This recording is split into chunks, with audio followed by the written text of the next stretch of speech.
So for this first episode of Sudol's Profiles, because I couldn't come up with a better name, we are here with the head basketball coach, Mr. Maclay. How you doing? Very well, thank you.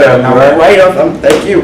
Now, right off the bat, I want to play a game with you. Oh, okay. So the game is called Picture Association. Okay. The game Picture Association, I know word association, right? Okay. But I'm going to show you pictures that may or may not have importance to you, Okay. and then you are going to tell me what importance they have. Okay. All right. Starting with this man. Now, who is this guy? This is Sean Thornton. He is my high school basketball coach from Stroudsburg High School. Coach Thornton and I had and still have a very unique relationship. He was actually my next door neighbor. Really? For years, and there were many nights where I would come home after a frustrating loss from a game, and I'd be sitting on his front porch waiting for him to come home. So he's still someone that anytime I'm back in Stroudsburg, I always make sure I go see. Right. Now, here's another guy here. Now, who's this guy right there? That man with the nice haircut in the corner there. That appears to be John Mike Santulli. Yes, it is. Who is now the head coach at Westwood High School, and gave me my first coaching job in high school, coaching the freshmen over at Clifton. Yeah. Still a very good friend of mine. Actually, gave him a call earlier this year.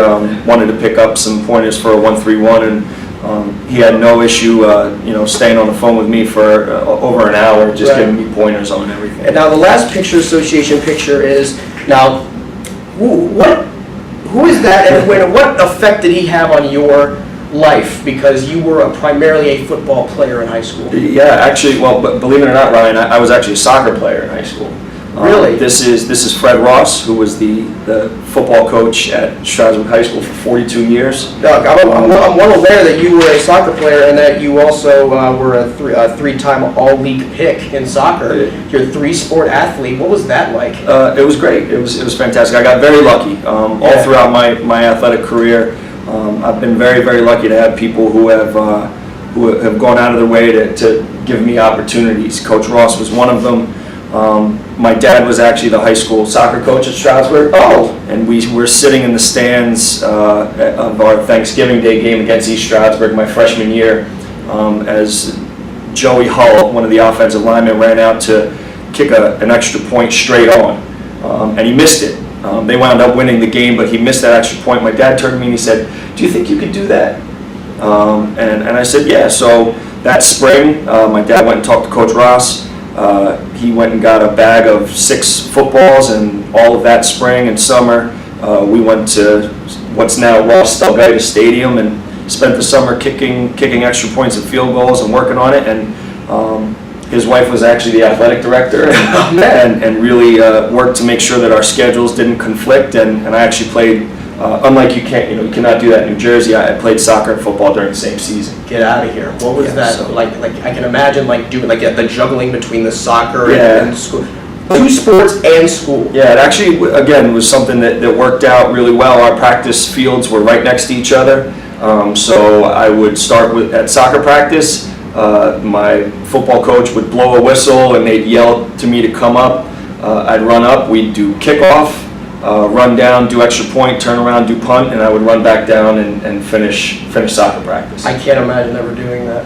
Yeah, again though, it's really it was really a bunch of people who again gave me an opportunity to do something that not a lot of people can do. And I actually am the second one to play soccer and football at the same time, and one of many afterwards. Yeah. A couple of our football players went on to punt in college because they were playing soccer as well. You won a lot of records at Stroudsburg High School for football: longest punt, most extra points, most field goals. You were an all-state selection as a senior. But probably, I would imagine one of the biggest parts of it was, as you said, the rivalry game on Thanksgiving, the Little Brown Joe. Yes. Thanksgiving games are a thing of the past, especially in this part of the country, in New Jersey. The biggest one in the state is Easton Phillipsburg, and that's been going on for 100-something years, and they just ended the Madison-Milburn game. Yep. That was going on for 84 years.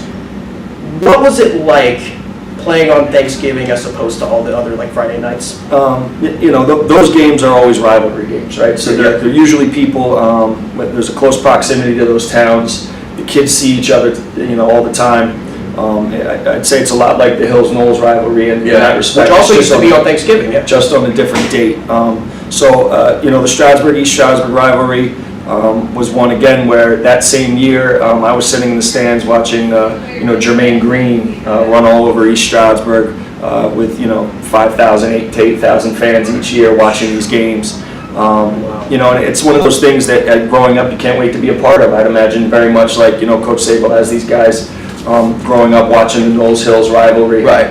And they're all itching to get in there and play their part in that story. Yeah.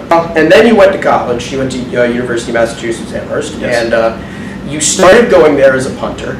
And apparently, against Boston your junior year, you kicked a punt 78 yards. Yeah. How did was it like a bounce and roll? Yeah, it was one of those things that a little bit of luck, the right bounce where the guy who was fielding it didn't do a very good job. Probably should have fallen on it and taken maybe 10 to 20 yards off of it. I was very blessed to have some great teammates who did a great job. For the 4 years that I was there on kick coverage.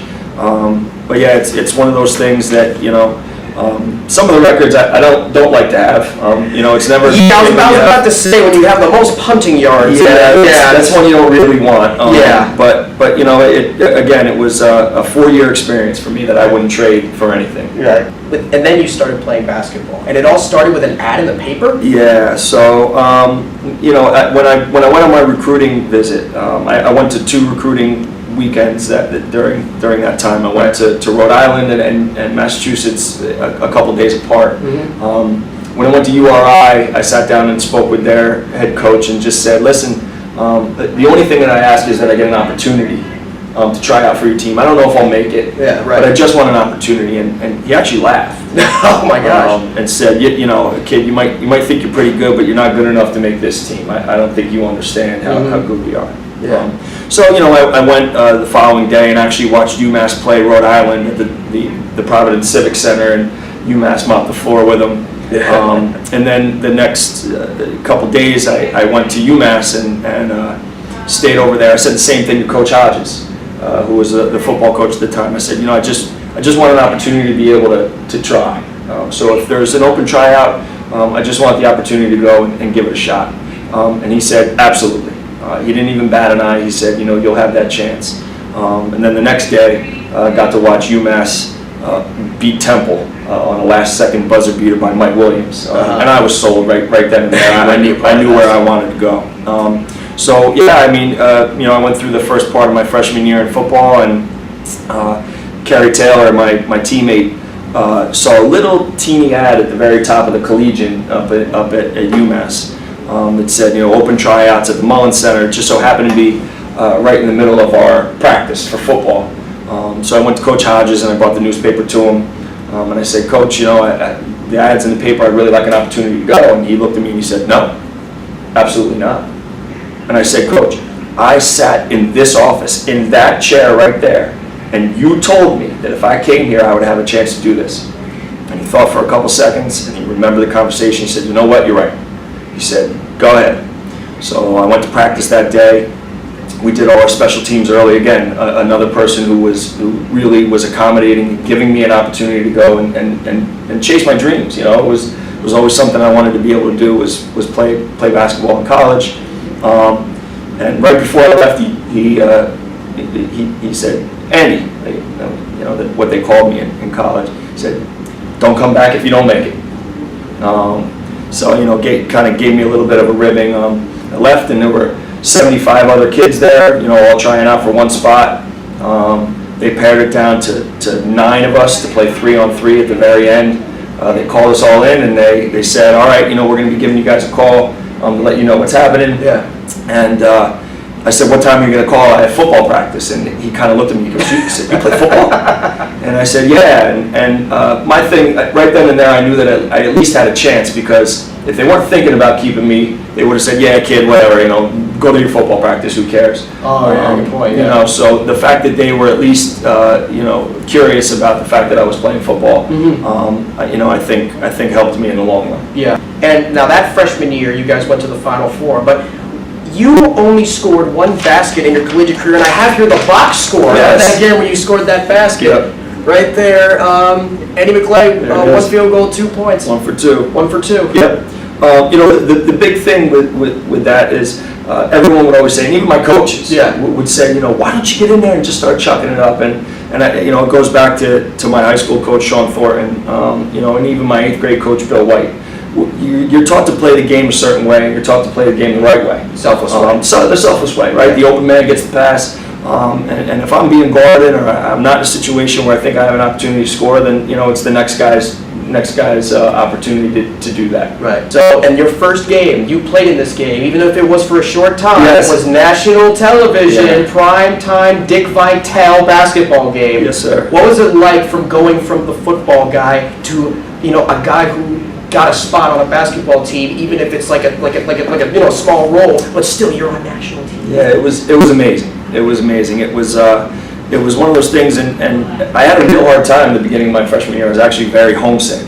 I would call all the time. I'd call home and tell my parents how homesick I was. My sister was living in Boston at the time. They actually called her and told her that if I showed up at her doorstep, not to let me in because they were afraid that I'd never leave and go back to school. So I was really homesick at the time, and this really changed things for me and changed kind of my whole experience that I was having at UMass. I really felt like I wanted to play basketball. I missed it big time, and it was something that this now gave me the opportunity to do that. So I called my mom, kind of played a little joke on her. I said, Mom, I'm not going to be able to come home for Thanksgiving. She said, oh, honey, why? I said, because I'm going to be in Detroit playing the #1 team in the country on that television. So it was just a really neat situation. Yeah. So there I was, a week later, hopping on an airplane, going out, and just like you said, here we are at the Palace at Auburn Hills, getting ready to play the #1 team in the country, and Marcus Camby had an unbelievable game that night, and our backcourt I think played all but maybe 2 minutes in that game, and I remember 2.9 seconds I played in that game, 2.9 seconds, and the thing I always tell everybody is, Derek Anderson had him locked down for 2.9 seconds.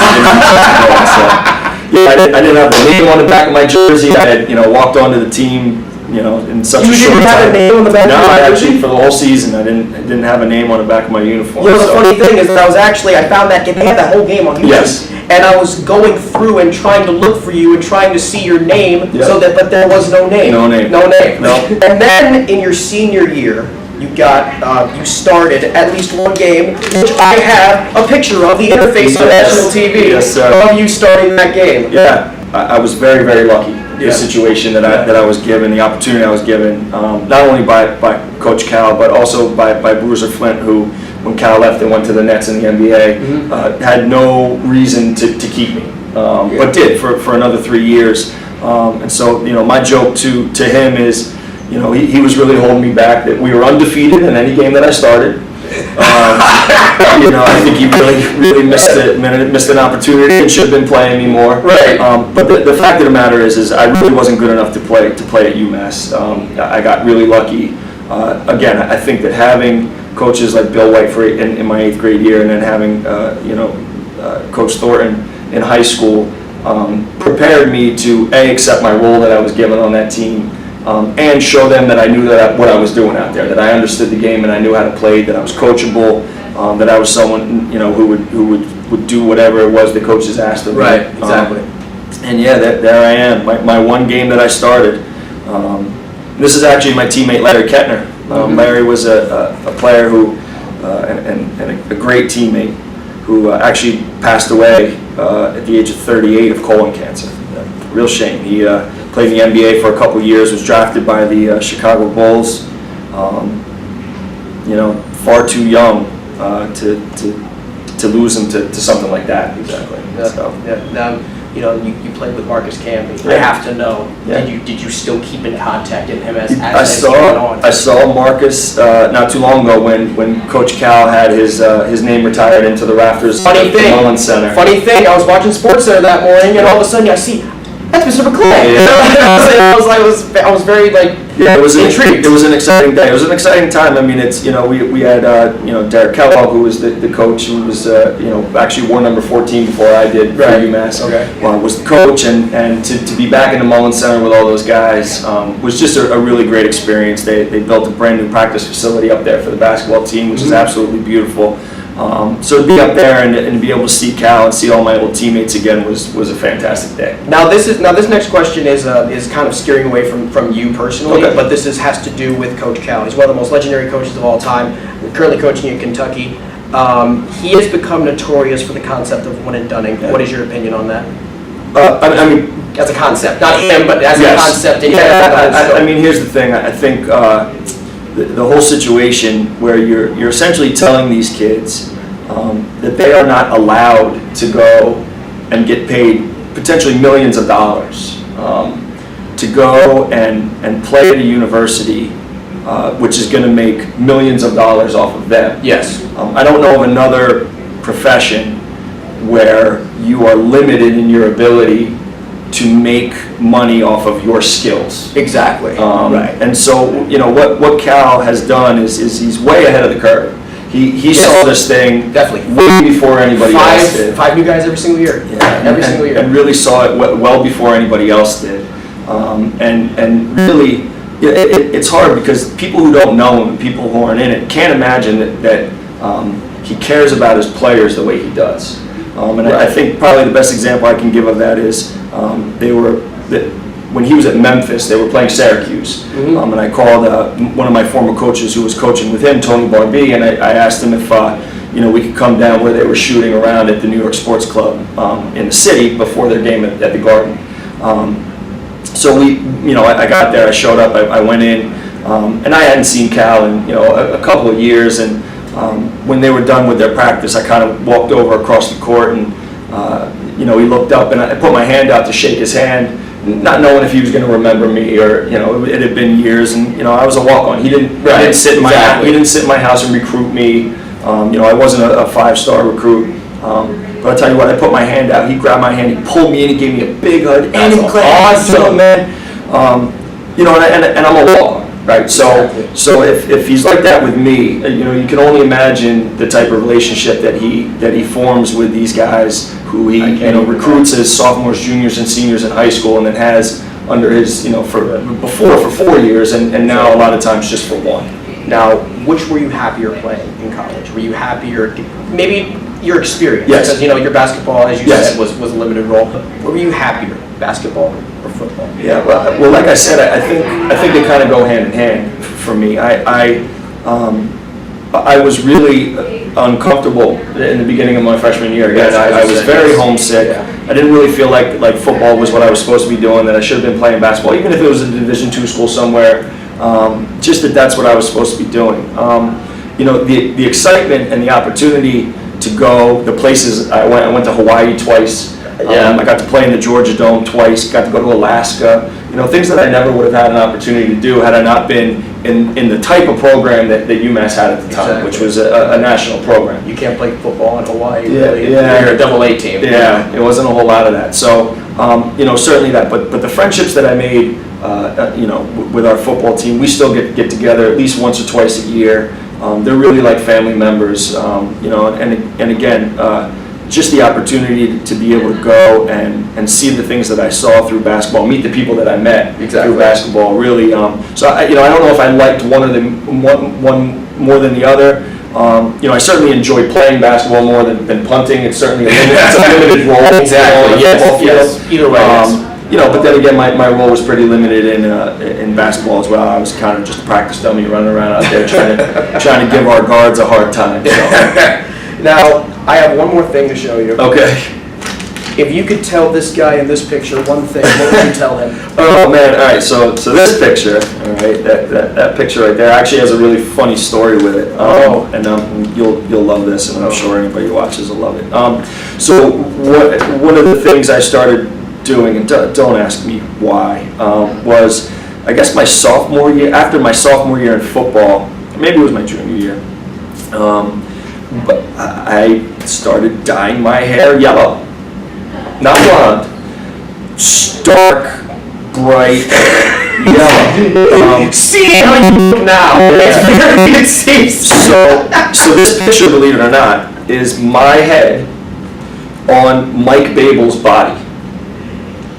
You know what's funny? I was about to, I saw it for the first time. Yeah. That don't look like him. Yeah, That looks so- like it's his hair on So someone. a couple of things. Now, my football coaches didn't necessarily care; they were fine with it. But I can remember, one of our assistant coaches, Brian Gorman, when he saw me for the first time. It was right about the time where they were putting our team poster together, and he just looked at me and said, "We can't put you in the poster looking like that."